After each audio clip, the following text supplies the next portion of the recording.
কোরআনের কথা বলার কারণে আপনাদের প্রিয় মুফাসসির কোরআনের পাখি আল্লামা সাঈদী 13টি বছর বন্দী অবস্থায় জেলের মধ্যে অন্ধকারে ছিলেন, কারাগারের মধ্যে বন্দী ছিলেন।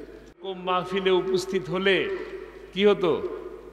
144 ধারা জারি হয়ে যেত, জঙ্গি আক্রমণ হয়ে যেত, আমরা হয়ে যেতাম দেশ বিরোধী ষড়যন্ত্রকারী, চক্রান্তকারী, তাই না?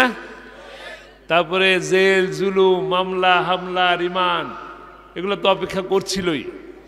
মাহফিল হতে দিত না, কোরআনের কথা আপনারা শুনতে পারতেন না। আমি একা আসিনি, কিন্তু আপনারা ঠিকই মাহফিলে বড় বড় আলেমদের, বিশেষ করে এই যে কামরুল ইসলাম সাঈদ আনসারী আমার বন্ধুবর, তার কথা শুনতে পারতেন, শুনতে পেরেছেন। মাহমুদুর রহমান দিলওয়ার আমার অত্যন্ত প্রিয় ভাই একজন, তার কথা শুনেছেন। আমির হামজার কথা শুনেছেন। সুযোগ করে দিয়েছে আল্লাহ রাব্বুল আলামিন। কোরআনের পাখিকে 13 বছর বন্দী করে রেখেছিল, মনে করেছে কোরআনের কথা আর শোনা যাবে না, তাই না? কোরআনের আওয়াজ যেন আর না আসে, কোরআনের কথা যেন আর না শুনতে পারে, এই কারণে তাকে 13টি বছর বন্দী করে রাখা হয়েছিল। কিন্তু কোরআনের কথা দুনিয়ার কোনো মানুষের পক্ষে বন্ধ করে রাখা সম্ভব নয়, কোনোভাবেই সম্ভব নয়। এক আল্লামা সাঈদীকে বন্দী করেছেন, হাজার হাজার আলেম পয়দা হয়েছে। আল্লামা সাঈদীর আগে মিজান আজহারীর নাম শোনা যায় নাই, শোনা গেছে? কিন্তু এখন তো তার মাহফিলেই সব থেকে বেশি মানুষ হয় কি না? হয়, লক্ষ লক্ষ মানুষ হাজির হয়। আল্লামা তারেক মুনাওয়ার, কত আলেম, কত বড় বড় আলেম এখন বক্তব্য রাখার সুযোগ পাচ্ছেন। বাধা দিয়েছেন, আলেম আরো বেশি তৈরি হয়েছে, ঠিক কিনা? কোরআনকে বন্ধ করা যাবে না, কোরআনের কথাকে বন্ধ করা যাবে না, কিয়ামত পর্যন্ত এই কথা চালু থাকবে। কারণ আল্লাহ তাআলা নিজেই কোরআনকে হেফাজত করার, কোরআনকে প্রজ্বলিত করার, মানুষের কাছে পৌঁছে দেওয়ার দায়িত্ব কে নিয়েছেন? আল্লাহ নিজেই নিয়েছেন। আমরা সেই কোরআনের কথা শোনার জন্য এখানে এসেছি। কোরআনের কথা বলার কারণে আপনাদের প্রিয় মুফাসসির কোরআনের পাখি আল্লামা সাঈদী 13টি বছর বন্দী অবস্থায় জেলের মধ্যে অন্ধকারে ছিলেন, কারাগারের মধ্যে বন্দী ছিলেন। আপনাদের এখানে এসেছিল নাকি? এসেছেন? আসেন নাই? এসেছেন। 80 সালে এসেছিলেন, 87 সালে এসেছিলেন, আবার একবার বন্যার সময়ও এসেছিলেন।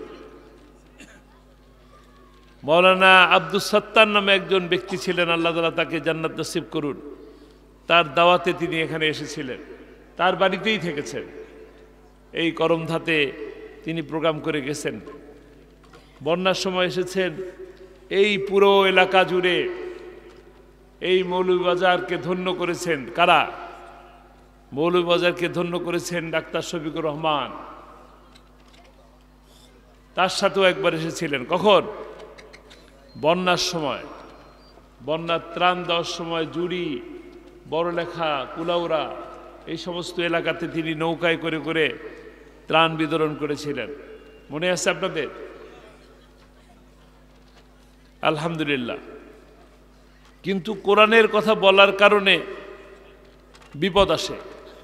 কোরআন যেমন মানুষকে সম্মানিত করে, ঠিক তেমনি কোরআনের কথা বলার কারণে বিপদ আসে, পরীক্ষা হিসাবে। কি হিসাবে? পরীক্ষা হিসাবে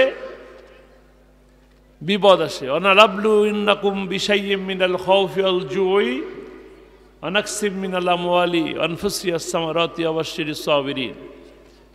ক্ষুধা দিয়ে, দারিদ্রতা দিয়ে, বিপদ দিয়ে পরীক্ষা আসে, আর সবরের মাধ্যমে আল্লাহ তাআলা সেই মুক্তি দান করেন। কে দেন? মুক্তি কে দেন? আল্লাহ রাব্বুল আলামিন আবার মুক্তি দেন, বিপদ থেকে মুক্তি দেন। আমরা 16টি বছর জুলুমের শিকার ছিলাম কি না?